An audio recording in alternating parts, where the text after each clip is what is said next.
Mohon izin Bapak, ada beberapa pertanyaan yang kami terima. Saat ini telah tercatat ada 4 penanya Bapak Menteri dan Pak PLT Deputi.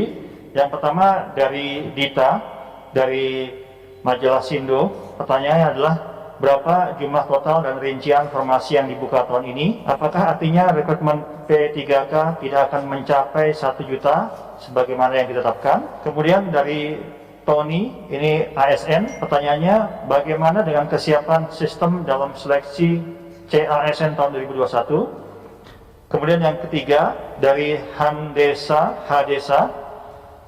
pertanyaannya bagaimana nasib lulusan pendidikan yang tidak terdaftar di data pokok pendidikan atau Dapodi. Kemudian yang keempat dari Siti Nurjana, pertanyaannya apabila saya lulus P3K guru, setelah itu ada tes CPNS, apakah saya bisa mengikuti tes CPNS tanpa keluar dari P3K?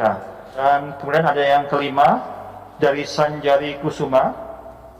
Pertanyaannya, untuk formasi P3K apakah terbuka untuk umum termasuk fresh graduate ataukah harus honorer dulu di Satker atau instansinya? Untuk itu kami persilakan kepada Bapak Deputi dan Bapak Menteri sekiranya ada penjelasan lebih lanjut. Terima kasih. Yang pertama kepada Mbak Dita, memang target kami tidak bisa lebih ya. Sekarang ada 1.272.000 sekian dari target maksimal 1,3 juta. Memang skala prioritas untuk guru dalam arti rekrutmen P3K. Kalau misalnya sampai last minute tidak ada 1 juta, ya sudah seadanya.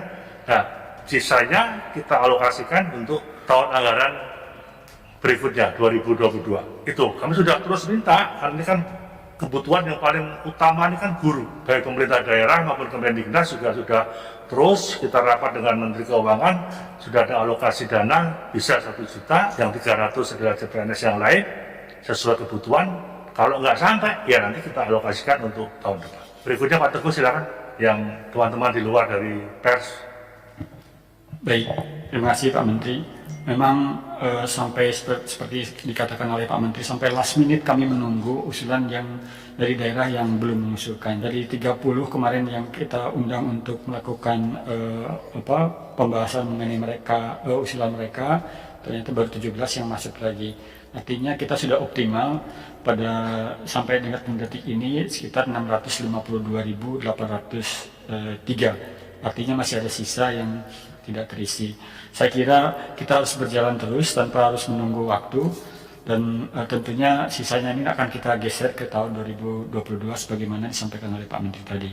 Kemudian bagaimana kesiapan sistemnya? Saya kira begini Pak Tony, kami terus bekerja sama dengan Kementerian dengan BSSN dan BPPT dalam kaitan dengan audit dari sistem ya. Jadi sebelum sistem kita terapkan, kita uji coba dulu, kita audit dulu di mana kelemahan-kelemahannya, keamanannya. Biasanya kalau kita lihat dari sisi BSSN, dilihat dari sisi kelemahannya. Diuji dulu di mana kelemahan-kelemahan itu terletak di situ, nanti kita sempurnakan. Jadi untuk tahun-tahun sebelumnya juga dilakukan seperti itu.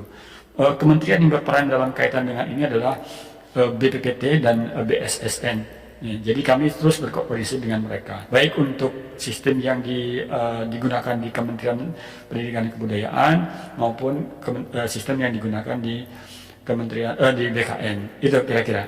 Kemudian bagaimana lulusan mereka yang tidak terdaftar di data pokok pendidikan? Untuk sementara waktu ini kami memang menggunakan data pokok pendidikan sebagai data yang kita gunakan untuk melihat kebutuhan guru-guru honorer yang memang nantinya dibutuhkan untuk menjadi P3K. Jadi pada dasarnya kami sementara waktu untuk menggunakan ini sebagai data yang kita gunakan untuk dasar untuk mengetahui jumlah kekurangan guru, dan yang terdaftar di Dapodi itu sekitar 1 juta lebih. Ini yang kita gunakan untuk itu. Kemudian apabila saya lulus P3K guru, setelah itu ada tes CPNS, saya bisa mengikuti tes CPNS tentu saja sepanjang ibu memenuhi kualifikasi sebagai PNS ya.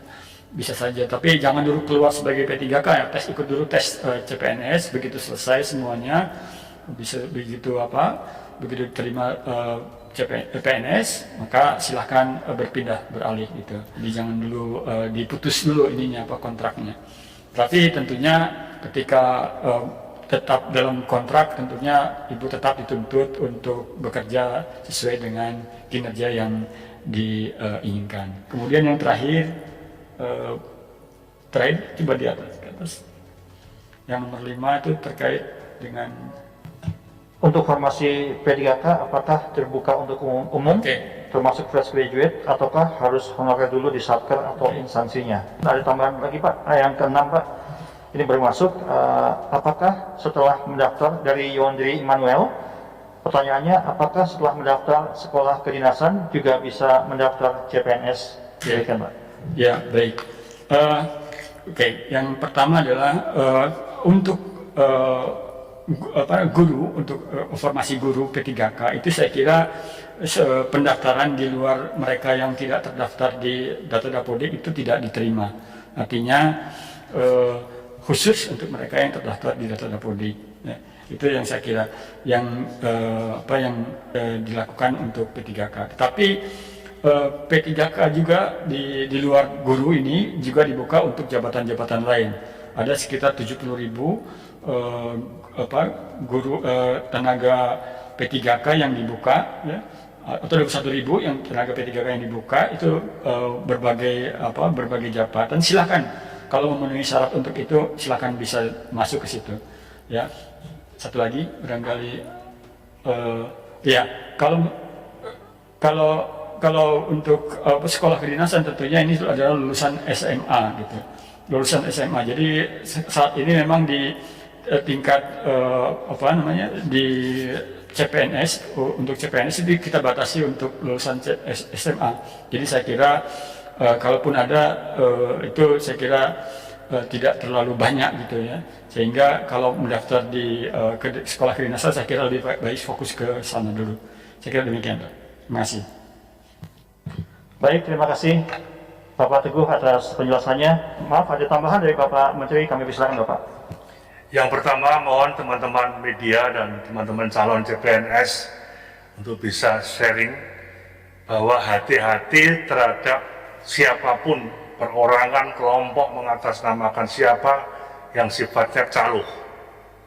Ini prosesnya terbuka, sistemnya juga tidak ada peluang apapun untuk adanya KKN. Jadi hati-hati terhadap kelompok-kelompok calo yang sekarang sudah mulai gentayangan mencari sasaran. Jangan percaya. Yang percaya ikuti website RB dan website daripada BKN, termasuk yang 1 juta P3K guru websitenya Kemendiknas. Demikian, terima kasih atas dukungan dan perhatiannya. Selamat siang. Terima kasih Bapak Menteri. Demikian mungkin diperlihatkan kembali bahwa Bapak Ibu cukup supaya berhati-hati dengan adanya penipuan menjelang penerimaan CPNS. Terima kasih. Wassalamualaikum warahmatullahi wabarakatuh.